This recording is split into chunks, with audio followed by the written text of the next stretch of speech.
Here's a video you'll want to watch if you struggle with gel paste and stencils. I'm going to share with you my method for applying paste over stencils to get the best possible end result. End the gel stencil aggravation with this super simple method. Hi, I'm Lisa. I'm glad you're here. Welcome to another card making tutorial. I am so excited about today's video. I hear you. Not only that, I see it. The struggle is real when it comes to stencils and paste.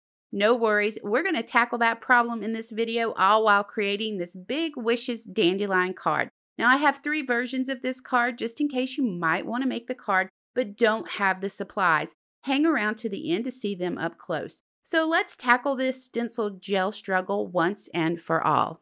I'm getting started with Deco Foils Transfer Gel in Blanco. I love this gel for stencils and foiling, and Whimsy Stamps new It's Raining 6x9 stencil. Awesome stencil, loving it. Now let's talk about securing stencils down. It's the first step and it's one I recommend you always take the time to do. I'm going to add some foil to this a little later. So you're going to want to avoid any low tack adhesive sprays and opt for a low tack tape. Now I'm using Scotch removable tape. You can use any low tack tape you have available. Taping my cardstock to the back side of the stencil, and then I'm just going to flip it back over.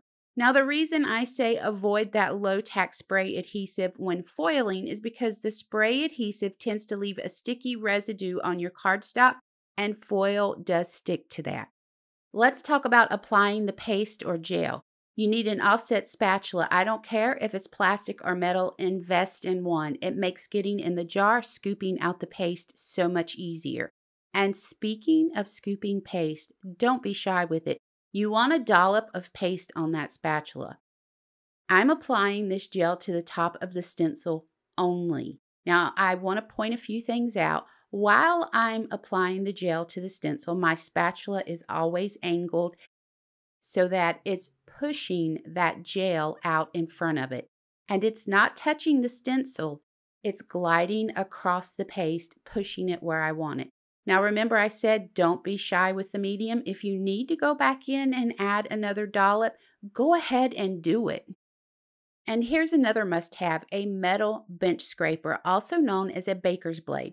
Now I've had people argue with me that the plastic is just as good, but I'm standing my ground and saying no, it's not. It's plastic. It eventually ends up with nicks and scrapes along the edge, and those nicks and scrapes are going to show up in your gel, and in this case, in the foil. Now, when using a scraper, the biggest mistake I see people make is applying too much pressure.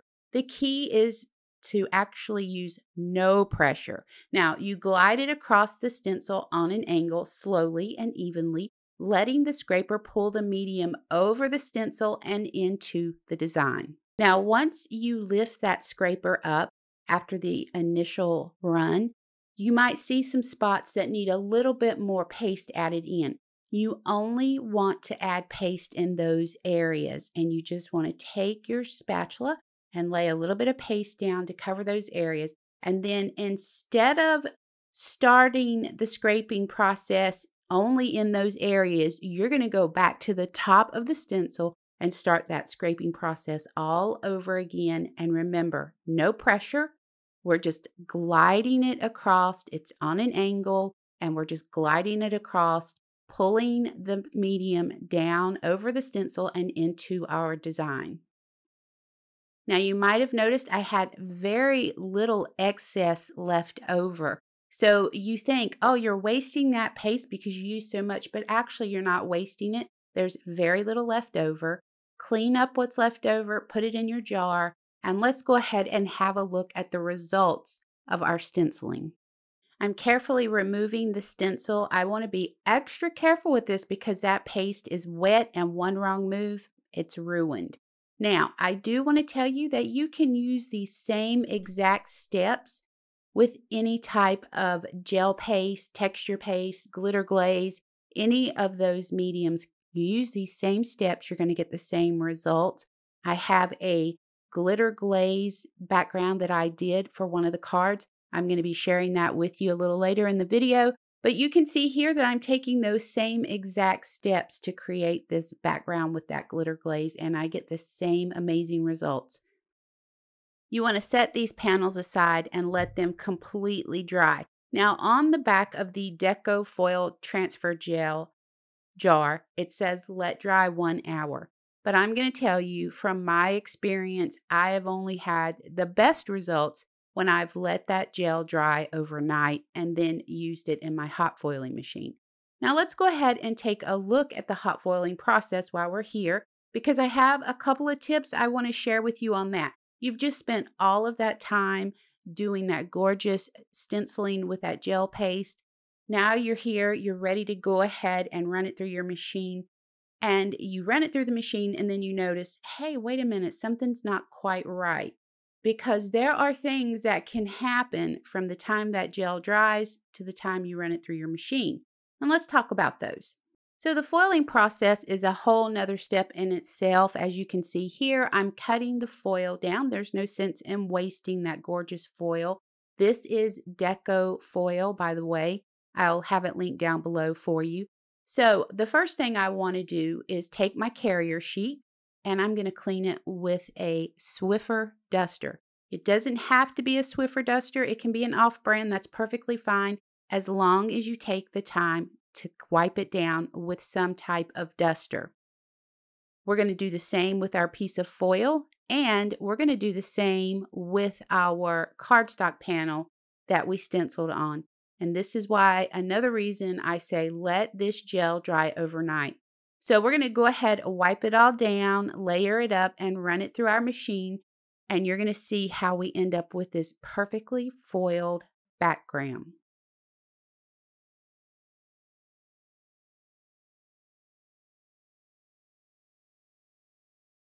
So for the next part of this video, we're going to be using the new Whimsy Stamps Big Wishes Dandelion stamp set. This is absolutely gorgeous.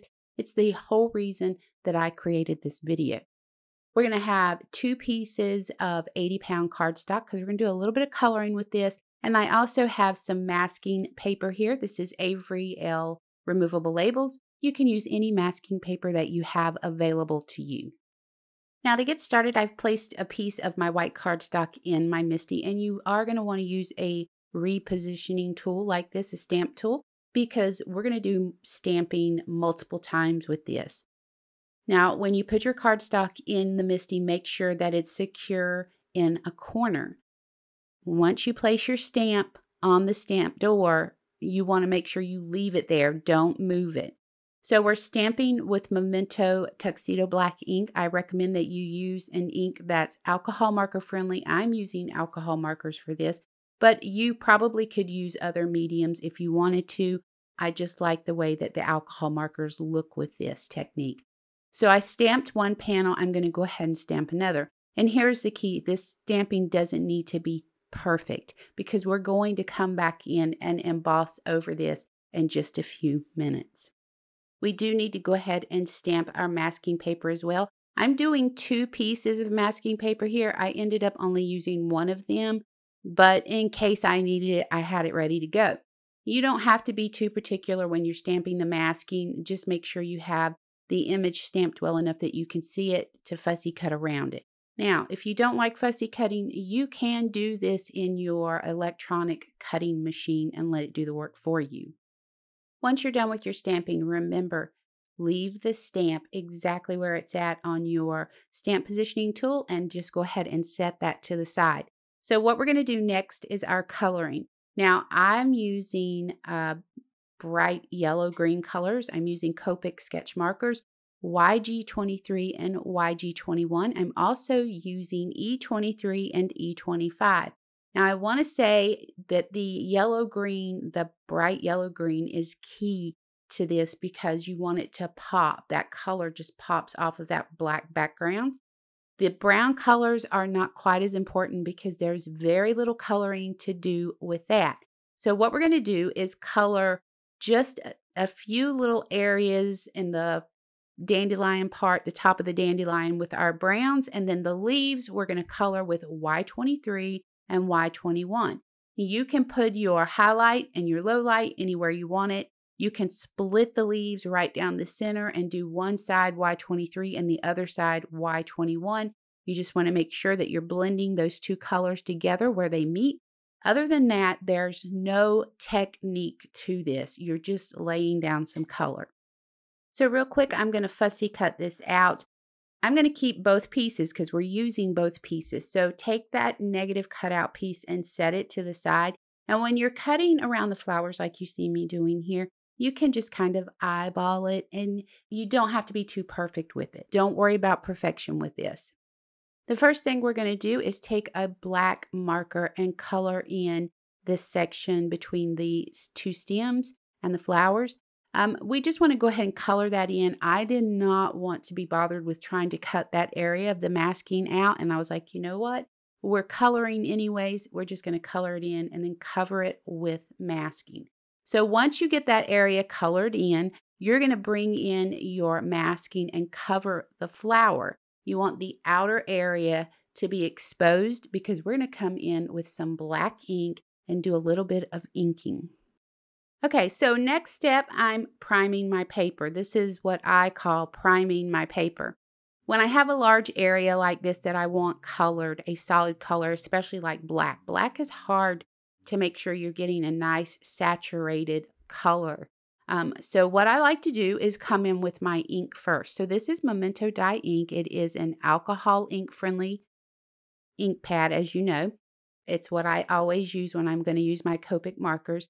So I'm going to go ahead and start to saturate the fibers of the paper and do what I call priming the paper. And once I lay down enough of this black ink with this blender brush, I'm going to come in with my alcohol marker and start to color over that. It won't hurt your marker because remember, we're using a ink pad that's friendly to our alcohol inks. Now, once I'm done coloring, I actually come back in with the blender brush again and go back over it. I really want this to be a solid background.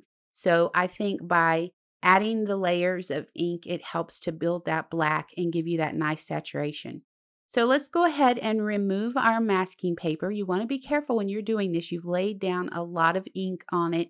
So just take your time and carefully remove it, and we're going to reveal our background now. I think this is such a gorgeous look.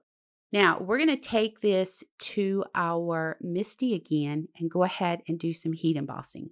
So earlier I said hang on to that negative piece of masking paper. We're going to go ahead and mask off around our flower at this point because we are going to do heat embossing. By doing it with the masking paper, we won't have to worry about if it's dry, if there's going to be a lot of little specks of embossing powder left around our flower. Now, maybe that's the look you want, and if it is, by all means, you can skip this part of the process. For me, though, I wanted it to be a clean embossing. So I'm just going to go ahead and mask that off, place this right back in my Misty. Okay, so we're adding anti-static powder over our image. And then we're going to stamp this with Versamark ink. It's just a Watermark ink. It's great for heat embossing.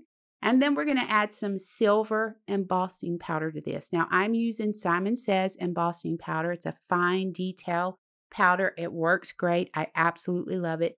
Heat set with a preheated heat gun and immediately remove that masking paper. So I ran these through the die cutting machine off screen. I want to knock that white back just a little bit. It's too much. So I'm just using the ink that's left on my blender brush to add a little bit of gray to that. So coming in, adding some white splatters. This is a Zig cartoonist pen. It is my favorite pen for adding white splatters. The ink sits on top of your image and dries. It gives it a little bit of texture. I love that about it. And here you can see these on our foiled background and our glitter glazed background. But this next one is my favorite. It's what started it all. Clean and simple. I created this without using the stencil. So you could go either way with it. Now to finish these off, I just use mounting foam to the back of the image and the sentiment and then pop those up off of A2 card bases. Very simple. So I wanted to let you know that the Big Wishes Dandelion stamp set and the It's Raining 6x9 stencil are brand new to Whimsy in the shop today. You can check them out by following the links below in my description box. Please know how much I appreciate you. If you found any value in this video at all, hit that subscribe button and ring the bell to be notified of new content. YouTube really seems to like those things. Until next time, you guys, please take care.